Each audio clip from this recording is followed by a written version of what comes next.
Assalamualaikum warahmatullahi wabarakatuh. Aku Rahma Ali Adri Ananda dari kelas 9D. Saat awal masuk kelas 7, aku punya tekad untuk ambis dan semangat belajar.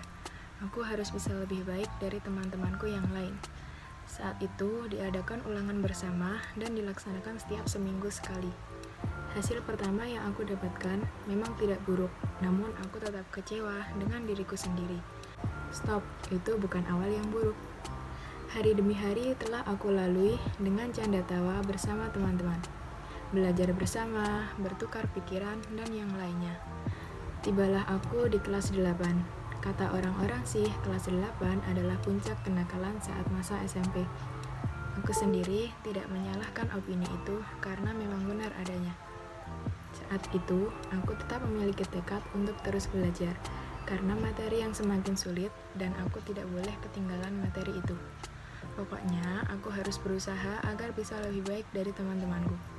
Namun, ternyata tekad itu berbanding terbalik dengan realita yang aku jalani. Semester pertama kelas 8, aku menjadi sangat pemalas. Setiap pelajaran di kelas, aku selalu bermain dan berbicara dengan temanku. Materi dari guru pun sekejap melayang pergi. Tapi, aku sadar kalau aku terus-terusan seperti itu, aku tidak akan paham dengan materi yang diberikan Bapak Ibu Guru, dan hanya membuang waktu dan tenaga. Setelah itu, aku berjanji pada diriku sendiri, mulai semester 2, aku akan lebih giat dan berusaha semaksimal mungkin. Saat memasuki semester 2 kelas 8, aku selalu berusaha untuk menangkap materi yang diberikan Bapak Ibu Guru. Mulai fokus ke pelajaran lagi karena aku mempunyai tujuan yang besar. Setiap hari aku bangun pagi berangkat ke sekolah untuk belajar, bermain bersama teman, makan jajanan kantin, dan lain-lain. Namun,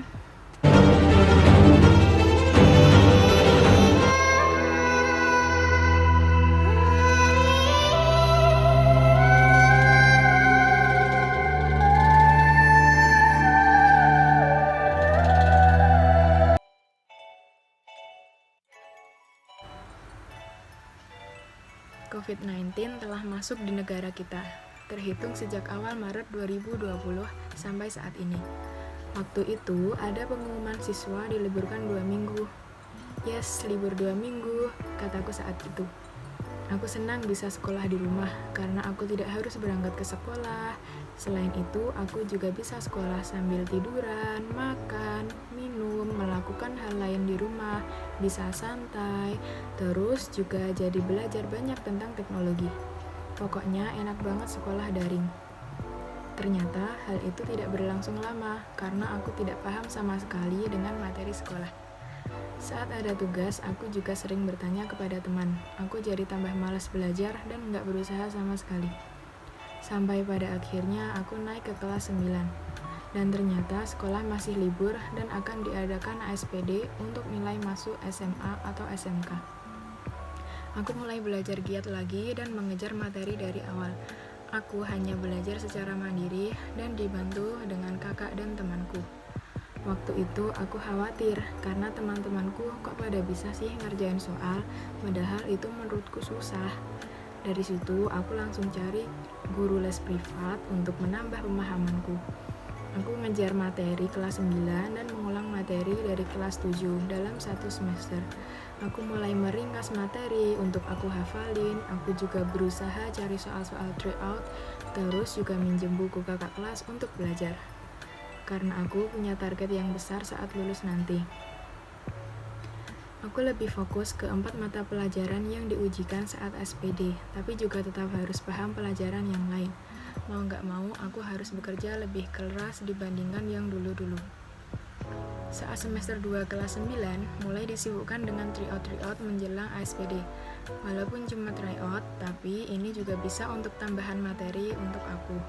Hasil tryoutku tidak pernah mencapai target yang aku buat. Rasanya sedih, tegang, khawatir. Gimana hasil ASPD ku nanti?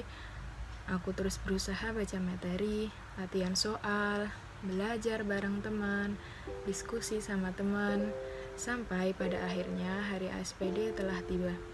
Aku mengerjakan soal sebisaku. agak pesimis sih waktu itu, karena aku juga ingin masuk ke SMA favorit di Jogja, dan satu-satunya jalan untuk masuk ke sana hanya bisa lewat jalur prestasi.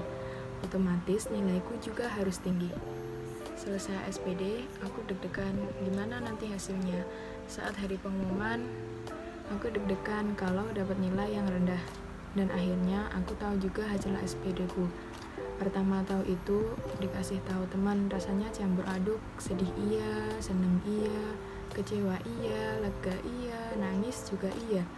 Karena sebenarnya itu lebih rendah dari target yang aku mau, tapi aku juga bersyukur dengan hasilku. Semoga aku masuk ke SMA yang aku mau. Amin. Terima kasih untuk semua Bapak Ibu guru dan karyawan yang ada di SMP Negeri 1 Bangunawan. Karena dedikasi mereka lah aku bisa sampai di titik ini. Terima kasih juga untuk semua teman-teman yang selalu memberi ruang untukku, yang mewarnai perjalanan masa SMP-ku, dan yang selalu menghiburku. Kalau kita punya target atau mimpi yang besar, kejarlah itu. Berusaha keras dan berdoa kepada Tuhan. Tidak akan ada usaha yang mengkhianati hasil. So, keep learning and do the best.